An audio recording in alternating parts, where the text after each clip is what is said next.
So, in the 2017 in review video I just released, I dedicated a whopping 2 minutes to my pick for Game of the Year, and yeah, clearly that isn't enough time to get across all of my thoughts about the game, nor why I picked it over some of the other clear contenders that came out this year. So that's what this video's for. First of all, let's name off all of this year's clear contenders so I can sort of go down the list.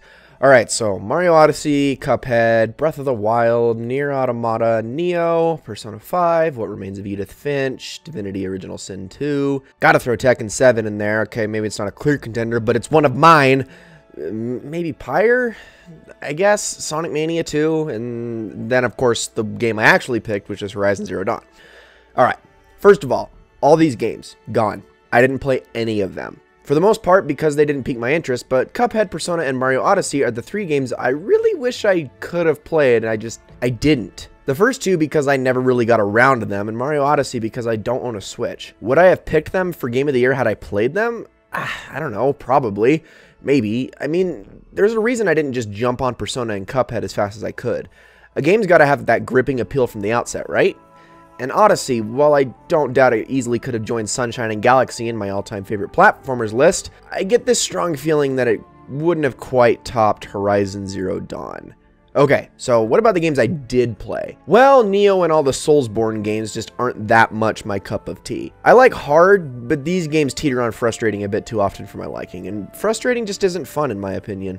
Sure, I need to get good, but that still affects my enjoyment of the game, plain and simple. Breath of the Wild I threw shade at for very good reason. I just didn't like it. It played things far too safe and used way too many elements of games I vehemently despise, such as Far Cry and Watch Dogs, and I think is an overall downgrade for the series. A somehow more vapid and spacious world than ever before, lots of padding, side quests with extremely little value, less emphasis on story, and a stupid weapon durability system are just not a good fit for the series in my opinion. It was a fresh take, and there's certainly merit to that, but it took almost nothing but steps back save for a few charming elements of polish that made for some interesting gameplay moments, but nothing that actually enhanced my experience overall. And then there's Nier Automata, which was certainly the most love-hate game for me this year. As far as the world, the storytelling, the presentation, the characters, basically everything that wasn't inherent in the game aspect of the game itself, I love it to pieces, alright? My big problem is Nier Automata's actual gameplay is rich with a bunch of genres I'm not really that partial to.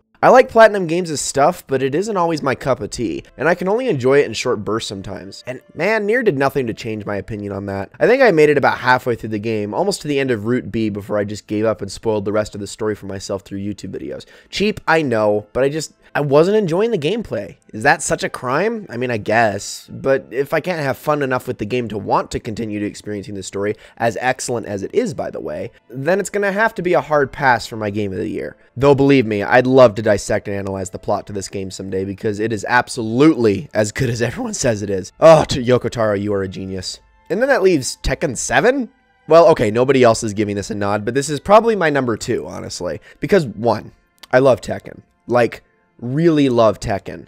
And 2, it's an excellent improvement over 6 in basically every way. This is a safe contender I knew I was going to enjoy a heck of a lot, and I did. Easy as that. Honestly, there isn't a single game I played this year that I just didn't have too many gripes with. And I missed out on some good games as a result due to my cynical view of games that quickly festered over the course of the year. But none of that is to discredit Horizon Zero Dawn, which could have arguably and easily contended with Doom for my Game of the Year even if it had come out last year. I mean it when I say it was that good. So, what is Horizon Zero Dawn? I mean, I don't think a lot of people really fully understand what exactly this game is. I mean, it's got elements of Zelda, Monster Hunter, Tomb Raider, the reboot specifically, a little bit of Far Cry, The Witcher 3. I mean, traces of these games are everywhere in this game. I mean, it's an action RPG. It's pretty darn standard for an open world game.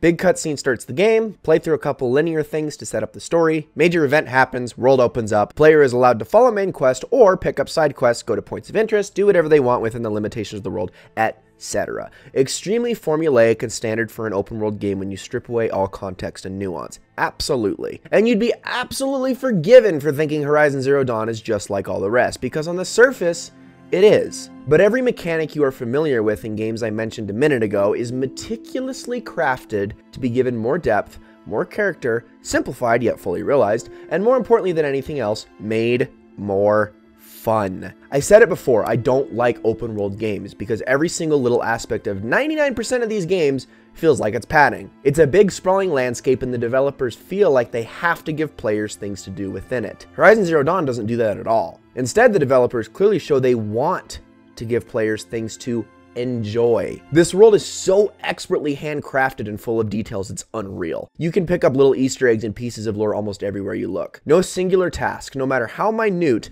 ever feels overwhelming to the point of, wow, they just gave me 100 of these things to artificially extend my playtime. I'm looking at you, Korok Seeds. First of all, the collectibles are there, but minimal. The radio towers are there, but far and few between, and actually extremely fun and sometimes even challenging to access and climb. The side quests are not once copy and pasted. All of them are momentous in their own way. All of them have a story to tell. The crafting. Yes, the crafting. Simple. Easy. Very similar to how Rise of the Tomb Raider did it, actually.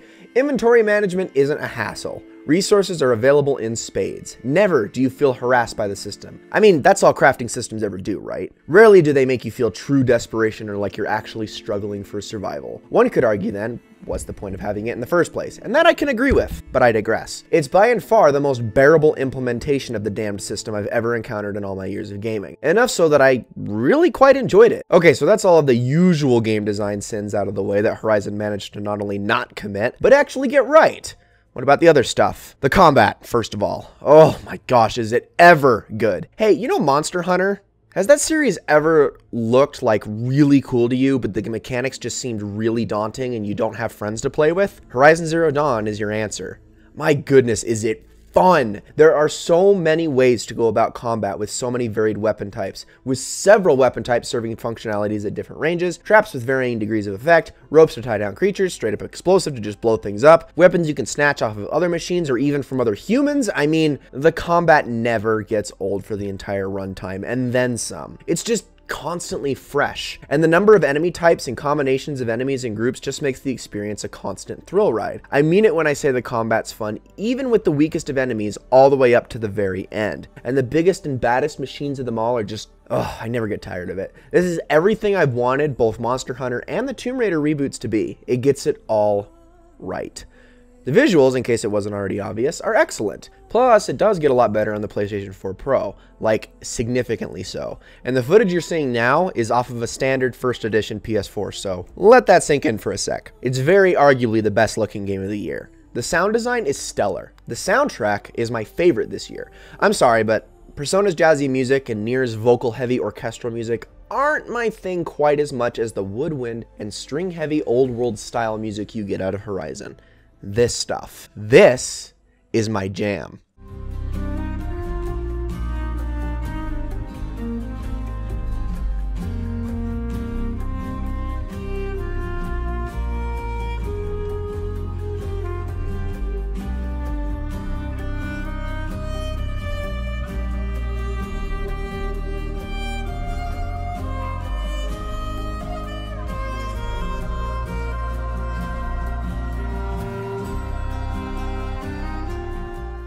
The story itself is difficult. I personally think it's one of the best video game plots I've seen in a while, but I can also see why not everyone agrees. See, Horizon does one thing most open world games don't actually do, and deliberately unravels its plot in a fashion that does not make the game feel like it's progressing in a linear fashion. Novel concept, right? Seriously though, at times it does make the plot a bit difficult to piece together if you haven't been paying very close attention, but please, do yourself a favor and pay close attention. This is a story that does not serve to act as something standalone or try to have this totally complete beginning, middle, and end to it.